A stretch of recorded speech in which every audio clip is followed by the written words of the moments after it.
So I'm Dan Soy cooking, just bringing you some ideas. I'm here right now at my kitchen. I have a homemade built beer and wine display. It has many different types of beer and different wine.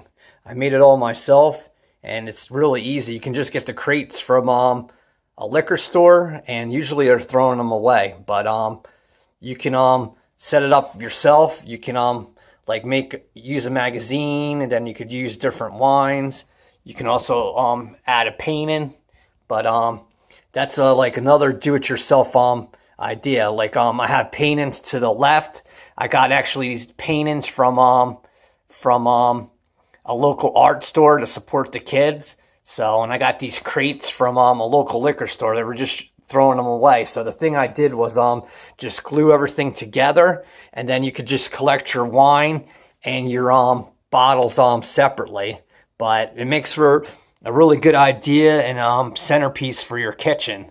So this is another do-it-yourself idea, and then you can also use this to cook with.